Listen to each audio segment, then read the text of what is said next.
This is the revisited 6-part series for 31 Days of Horror with Andy Lewin and Stephen Radford. Episode 5, Days 21 through 25, with films Demon Seed, Nina Forever, Messages Deleted, Don't Be Afraid of the Dark, and Jules Eyes. Hi everybody, you are listening to 31 Days of Horror, a series of blogs and podcasts where every day for 31 days from October the 1st till October the 31st, you will be taken on a ride through 31 film experiences unlike the typical list of movies that you come to expect from the Halloween season. That's 21. That's 21. That's 21. Demon Seed! Day 21. How are you doing, Andy? I'm doing great. How Great. are you? Talk about Demon Seed now. Demon Seed. We haven't got much time today. It's a very rushed schedule. Julie Christie is in this movie with a crazy robot that takes over her house, a demonic robot, if you will, that wants to have her baby. What a setup. Yes. This. Now, you mentioned before that this is quite a mainstream movie. Why is this in a alternative horror? But I don't think everybody's seen it. No, yeah, definitely, yeah.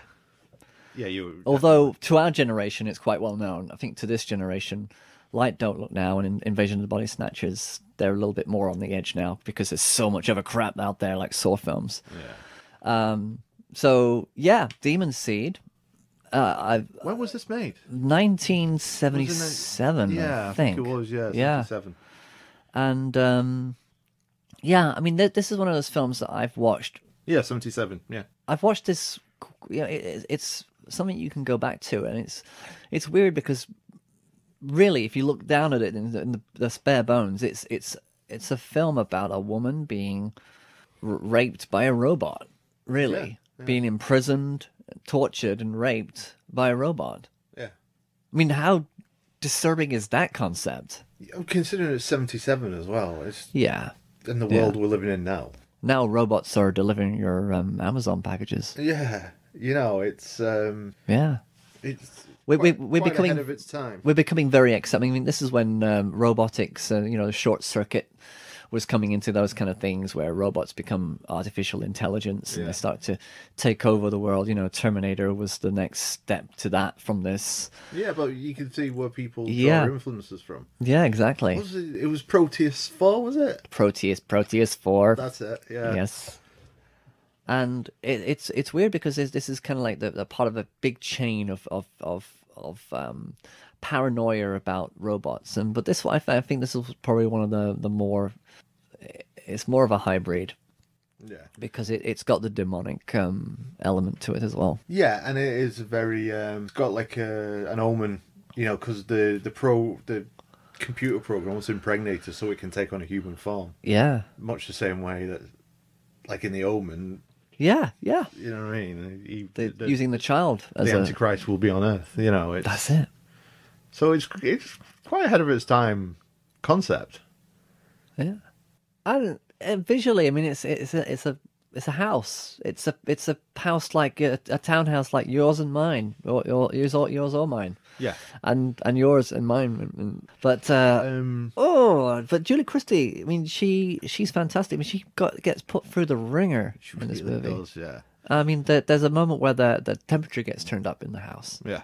It just basically to stop her from going anywhere. Yeah. And there's food cooking on the floor. I mean, I don't know how. I mean, this place is obviously connected to underfloor heating as well. But the fact that it can get that much out of control is incredible. Yeah. So I think it's a little extreme in that sense. I was going to say it's not. Yeah, I don't think underfloor heating actually gets to that kind of heat. Amazing if it did.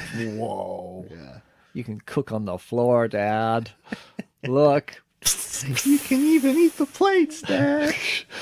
But to go back to what you said about the house just being a normal house. Yeah. That's, to me, has always been the ultimate fear. The ultimate fear, yeah, like The Exorcist. Yeah. The house is just a normal house. There's nothing special. Yeah. Yeah, you know what I mean? And then all that is going on inside of it. It's just that idea that as right now in this house doing that, next door in your house, there could be all kinds of horrible things going on. You're just unaware of it. Oh, there are, but we've been told to just let them get keep on a with blind eye Oh, and right, just okay. It's Under Peruvian skies.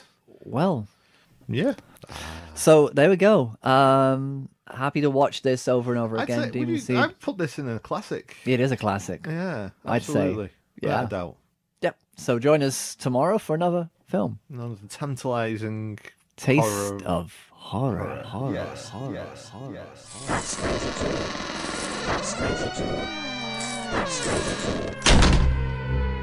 G. It's the 22nd of October.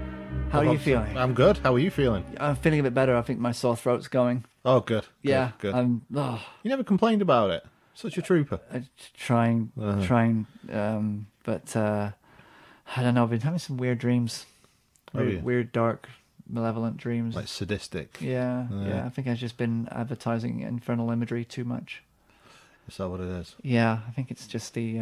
But they're so well made products. They are well-made products, and they really comfy. The designs are amazingly. I would unique. say they get under my skin, but that's not how you wear a t-shirt. if I'm trying to think of things to say back to that. if infernal imagery is getting under your skin, you're doing it wrong. Yeah, you're doing it wrong. Speaking of doing it wrong, Nina Forever. yes, I got a transition that worked. That worked, right? Yes, It worked. Why not? Okay, Nina Forever came out in 2015. It's a comedy horror. Yeah. Okay, but it's not necessarily funny.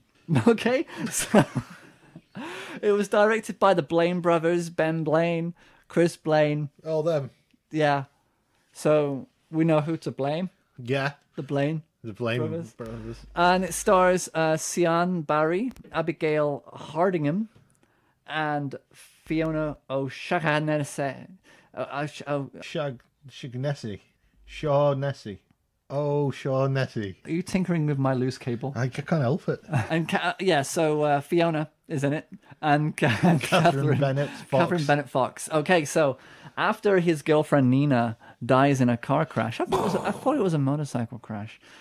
Okay, Rob unsuccessfully attempts suicide.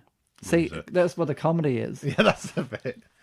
Does it? He tries to commit suicide, he gets it wrong, and he goes wah wah wah. As he begins to overcome his grief, he falls in love with a co-worker, Holly. Their relationship is complicated when Nina, unable to find rest in the afterlife, comes back to life to sarcastically torment them whenever they have sex. That's always. I mean, can you imagine pitching this movie? You know, you've got a ghost that torments a couple when they have sex. She comes through the bed, a blooded corpse. Yes. And interrupts them whilst they're having coitus. It's inconvenient. It's rude. That's what it is. It's rude. It's rude and naughty, but it's so good, and everybody's naked. And the strange thing is that they actually end up getting used to it because this happens every time. Yeah. But Holly and the guy whose name obviously we don't need to give him a name, Rob and Holly, they're really, really keen to carry on this relationship. And even though the ex-girlfriend comes through the bed, appears through the bed all bloodied like a dead corpse, she's okay with it. She goes back. You know what? It's like when you think about the hang-ups that you had about girls in the past, did that ever come up? Blooded corpse through the bed? Only a couple of times. Would that be a deal breaker for you? It depends if she was how attractive she was. Well, it doesn't seem to be a deal breaker for these two. And well, I Return of the Living Dead Part 3, I find her attractive in that, and she's all kinds of wrong. Oh. Yeah, she gets like a spring, starts putting it through her skin and stuff. And, yeah? Yeah, mangles herself. Oh, love it. You're just so sadistic. You're my kind of friend. But yeah, it's one of those things. It's like she's okay with this. She's totally okay with this. She's fine. Yeah, would you be? Though, yeah. Seriously? I mean, she has dark thoughts. I mean, she's the one who has all the weird sadistic thoughts. Yeah, so. She's very she turns her friends off with thoughts of she's turned on by the guy who wants to commit suicide. She finds that hot. Yeah. So but it's a very well made film. I think it's a very well delivered bit of drama for a horror film that's classed as a comedy. So did you like this film? I did, yeah. Different. Well, I always like anything that subverts Yeah. the genre anyway. But yeah, I enjoyed it. I think it looked great. It's definitely not a Meg Ryan film. Well, the way her face looks now, it might be. But yeah, Tom Hanks and Meg Ryan. Making Nina Forever? Yeah. Wow, who would be the third? Who would be the dead girl? Or would Meg Ryan be the dead girl? Megan Fox. Michael Bay's directing it. What? And sharing the right director credit with Rod Reiner? Yeah. I mean, this is Dead in Seattle. Coming Dead in Seattle. C-U-M-I-N-G, Dead in Seattle. Tom Hanks with his Turner and Hooch face. Oh, man. But it is a very different film. But it's, like you say, very well made. Yeah, it's great. I'd recommend it to people. Yeah, because, if it's an alternative list. I mean, we're trying to pull people into watching something that is not necessarily Poltergeist, the movie, The Exorcist, the classics as we know them.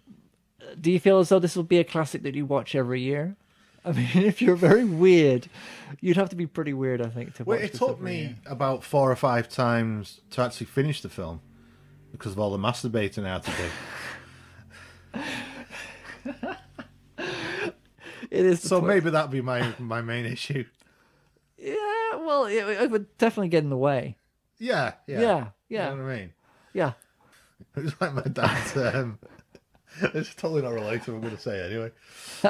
My dad used to have Basic Instinct on VHS. Yeah. And have you watched it? When it got to the sex scenes, it just went really grainy. That's the only bits he ever watched. Bless him. Worn them out. Yeah. Oh, man. Oh, if only he knew that, 20 years later, there'd be... A film called Nina Forever. God, he would have lost his shit over this.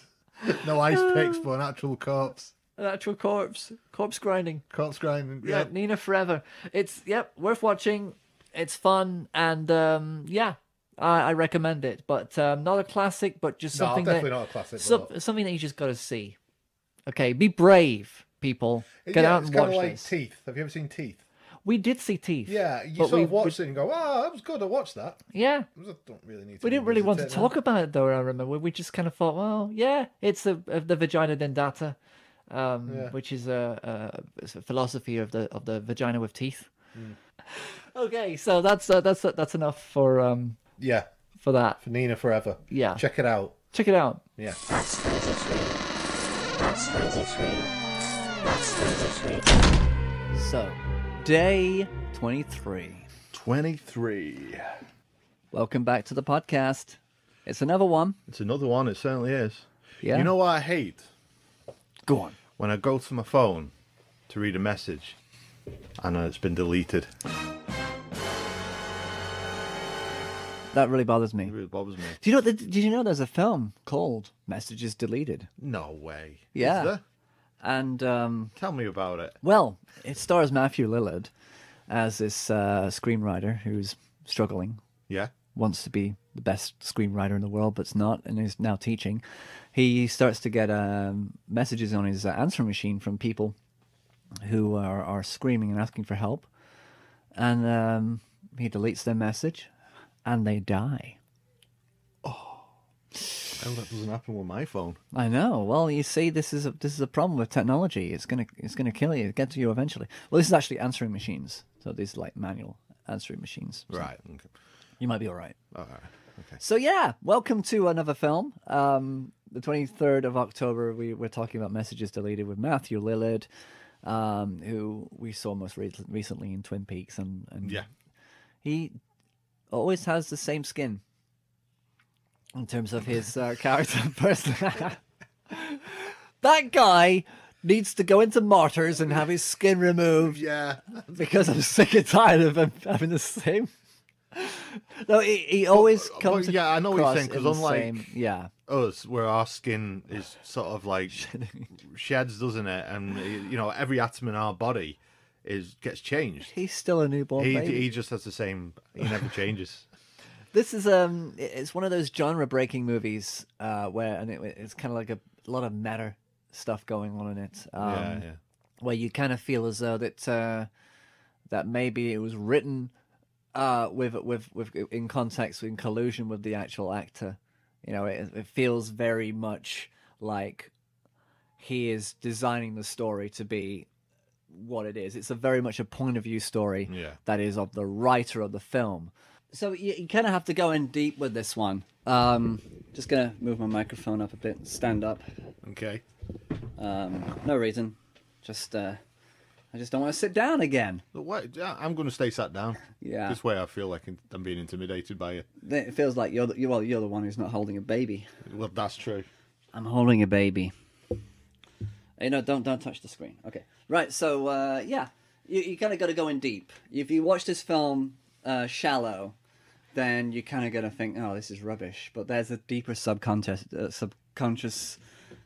feeling going on in this film that, that I wasn't expecting. It's hard to tell. It's hard to give away without giving spoilers. Yeah, exactly. That's the problem, and I think that's why I'm being very guarded and very. But yeah, you got to give this film a try. I mean, it's a mystery story. Yeah. And the guy who's a writer, who's kind of used to writing these screenplays about this kind of stuff, so it's kind of like relevant to his life. People around him are starting to leave messages on his answering machine and die. So yeah, and the police are involved. They think he's somewhat involved in another way, and and then it just gets all turned on its head. It's quite so it's worth watching. Classic. Not a classic, but I think it's one of those. Is it films. well made? You know, would you say it's like a really well made film? It's a really, like I say, it's well made to the point where it's written well. Yeah. It's one of those films where if you really dig deep, and you know me, I always kind of like think things too much maybe. Yeah. I think too much on things, and it's the ideal film for me, where there's always something more than that. Than what's on the surface. Yeah. But you know that if you could watch it and just be on the surface and go like, oh, well, that's just lame.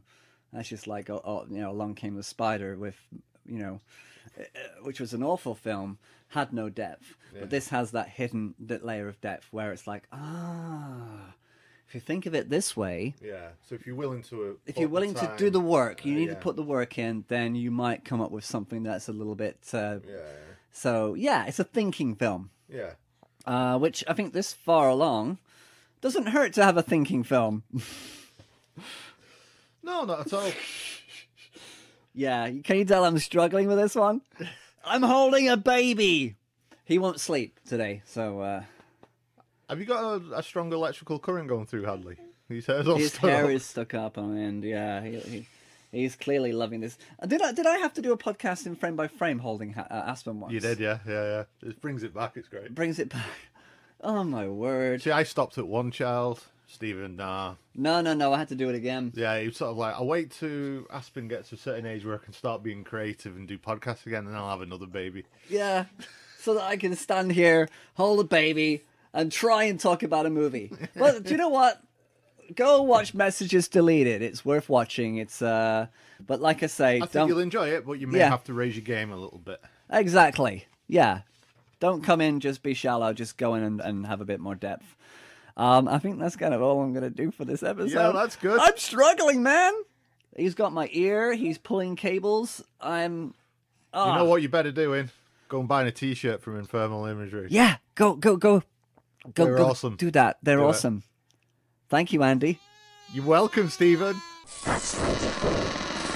That's 24. That's 24.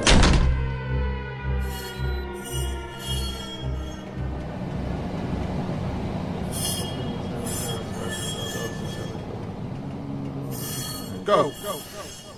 Don't be afraid of the dark. I have seen this. Is this produced by Guillermo del Toro? Yes. I've seen it. I knew it. Is this the Tooth Fairy thing? Yes, it is. Yeah. Yeah. Sorry, there's the tooth. Yeah. Yeah. I just suddenly went into a different movie then. I went to the Pan's Labyrinth for some reason. That was nothing to do with anything. So yeah, this is the Day 24. Did you hear that? He's just testing the mics. Testing. Day 24. Do you want to do that with reverb? Yeah, please. Day 24.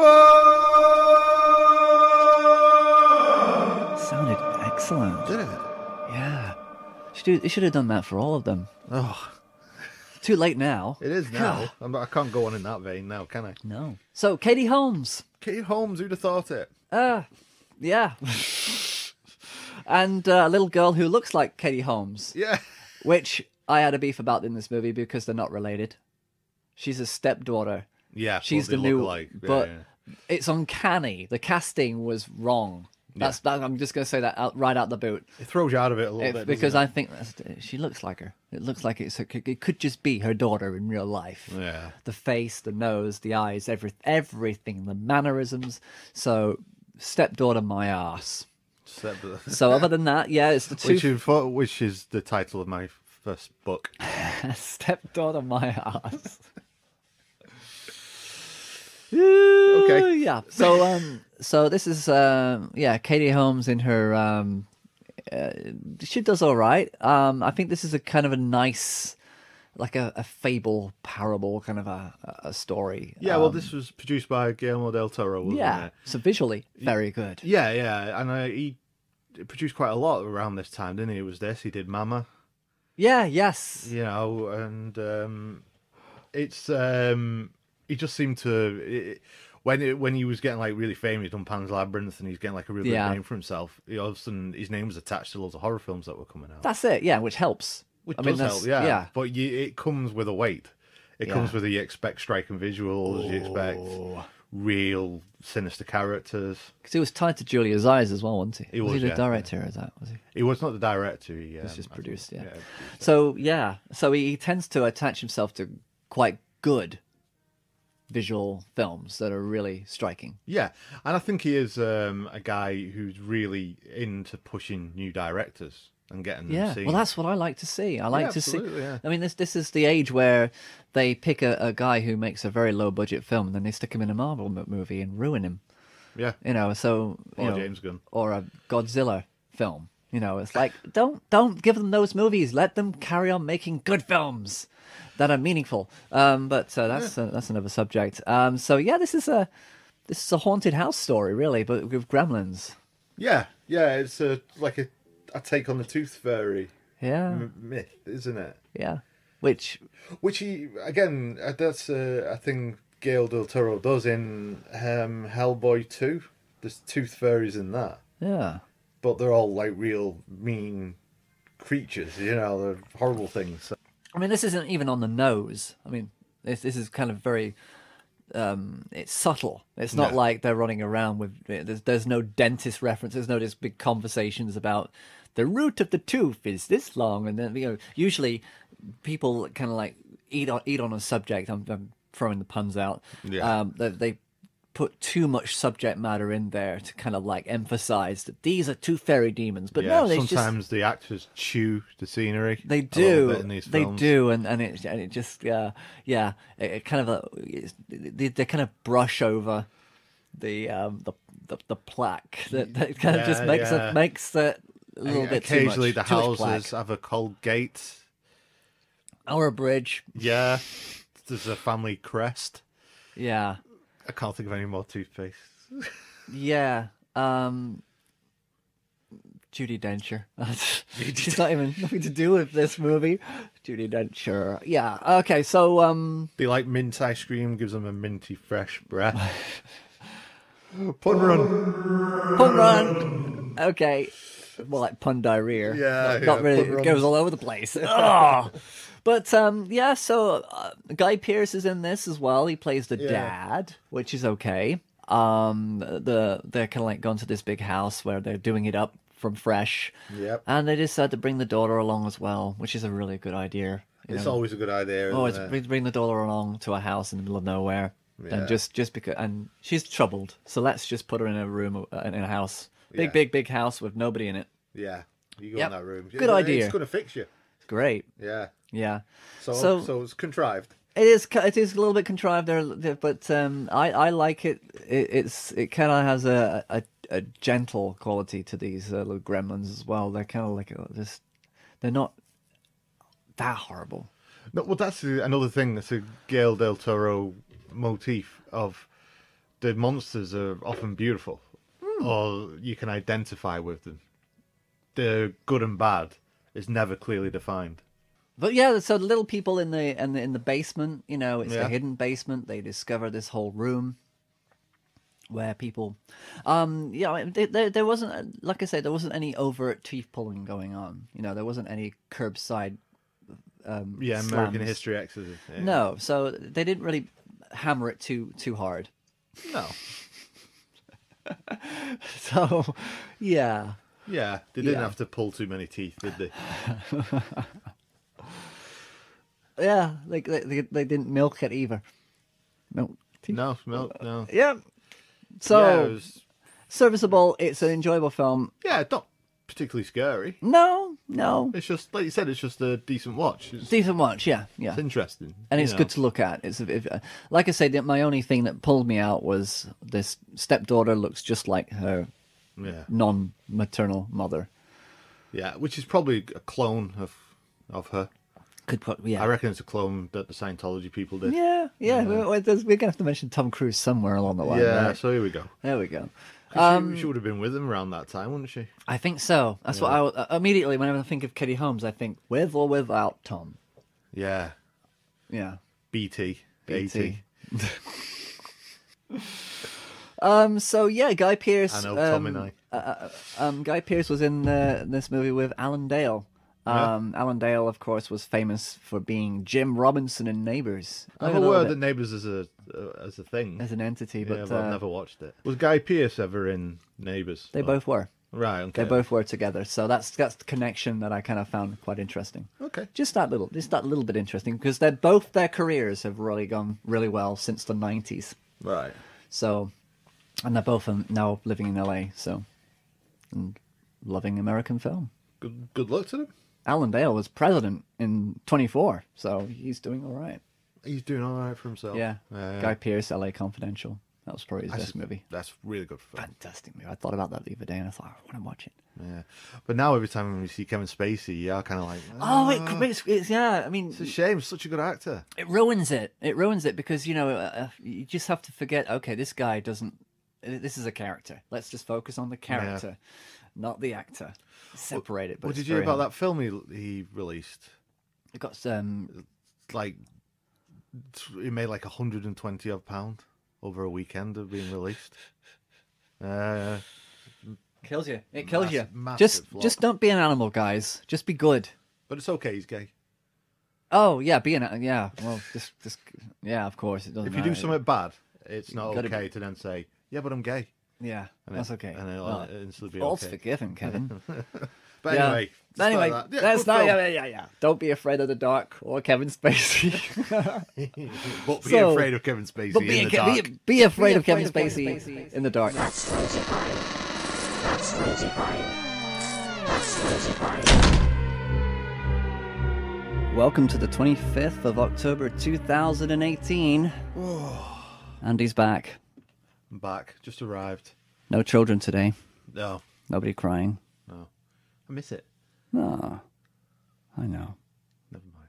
But we're back with horror because we like to talk about horror films. And today is another horror that we like. Julia's Eyes. The eyes have it. I know. So Del Toro. Again, yeah, producing. Not Bendisio. The other one. Yeah, the other one. Yeah, Guillermo. Yeah. Both good, but not the same person. Julia's Eyes is another film with Julia in the title. It is. I think the last time we had Julia in the title, we had a baby crying at the end of it. Yeah. Let's hope. I think it was fitting because we talked about child mortality and... Yeah. It was very sad. But this film is a riot. It's so happy. This is we're talking this. This is one of those films where I saw the front cover of this one, and I thought, yeah, this is just another one of those films about, like we've seen films made by Hollywood about the woman who has new eyes implants and sees things from a previous life, all those kind of things. I thought, it's gonna be just like that. It's gonna be contrived, but this was nothing like that. It was dark. It was grisly. It was depressing and sad. Yeah. The color tones were also dirty and sad and dark. You feel the weight of this film. Why do we like this movie? Because it's freaking beautiful to look at. Indeed, yeah.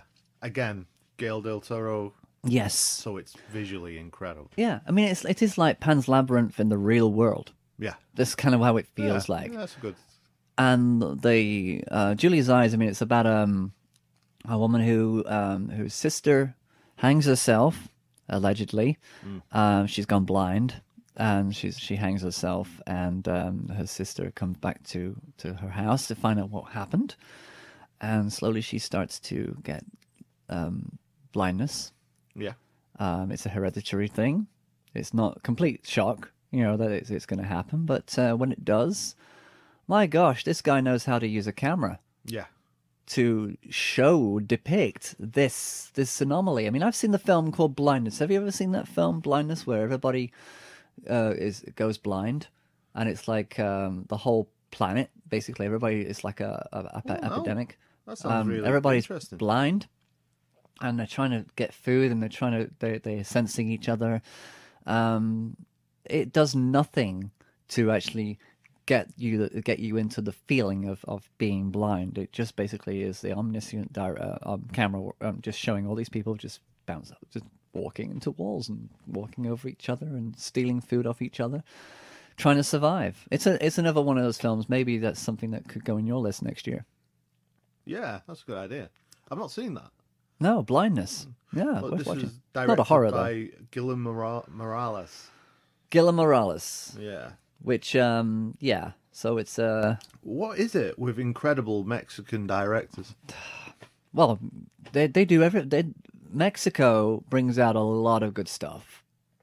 A lot of good people come out. I mean, musicians, Mexico, it's a place to be for that too. Yeah, and I suppose there is a big Guitarists. culture of death. You know what I mean? Yeah, I never really thought about it that way. Yeah, and they believe monsters are real yeah. in their culture. That's why they have Carnival. Carnival is yeah. it's all about celebrating light, because there is darkness. There are opposing forces out there, and that's so. But this film, Which they understand darkness. Maybe that's what it is. Which, incidentally, is Los Ajos de Julia Los Odos. in Mexican. Oh, I think I wrote that in here. Los Ollas del Julia. Yeah. Los Ollas del All right, Julia. all right. Yeah, but so what do you reckon to Julia's Eyes? I think it's brilliant. I think it's a really good film. I mean, we like to go dark. Yeah, and this definitely does go dark. Yeah, literally, because she's going blind. But the camera work. There's moments where the camera moves and it's her vision, and somebody's suddenly there, and it's like, oh, you're in the moment. You're stuck in her eyes. You're there. And what an actress! Yeah, she is. She's in the orphanage. She's the same woman out the orphanage, isn't she? Right. I see. I've never seen her before. I'm pretty sure it's the same person. Yeah. But she played both sisters, by the way. She wore a wig for the first sister, and I think she borrowed it from Donald Sutherland. But you think he's got like Yeah. a very sorry, Scott. That. Do you think it's got like a very Hitchcock vibe to it?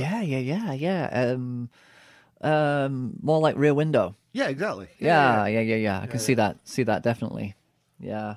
Oh, do you know what I wanted to do? Going off subject, I really wanted to do a Francois Truffaut Hitchcock series. Right. I'd like to do that one time soon. I'd love that. One time, just kind of go in and out of all their films, because they did a big massive interview for 30 hours together, and I've got every single one. It's in French and English with a translator between them. It's great. Oh, Just those two talking to each other about film. Sounds great. I really want to do that. Yeah. Yeah. So Jules Eyes, agenda. it's on the agenda. We'll cancel the rom-com season and do that instead. Stay dark. Yeah. So yeah, Jules Eyes, recommend it. Do it. Do it for the sake of of watching a good horror film that's got brains. That concludes episode 5 of this 6-part limited revisit of 31 Days of Horror. For essays on all films featured in this program, go to StephenRadford.com. And now, some words from our sponsors at Liquid Storage Bags. Now, Bob, consider this next question very carefully. Liquid storage bags! You will never get caught short again thanks to liquid storage bags! Here you get 8, that's right, 8 bags in which you can store your very own liquid items. Bags are sold separately, liquid not included. The attractive cardboard box is easy to open. With each wonderfully transparent, durable, and easily accessible. Ready to go! That's right, when you've got to go, Liquid storage bags are there for you! Liquid storage bags? That's right, Liquid storage bags! They're sleek, sturdy, and stylish. And what's more, you can write all the information you need right there on the bag, where the space is provided. Warning, do not write on liquid storage bags. Liquid storage bags cannot be found in any store, by phone, or online. So you know that liquid storage bags are the product for you. And only you. What's it called? Liquid storage bags. Ah, yeah! Liquid storage bags.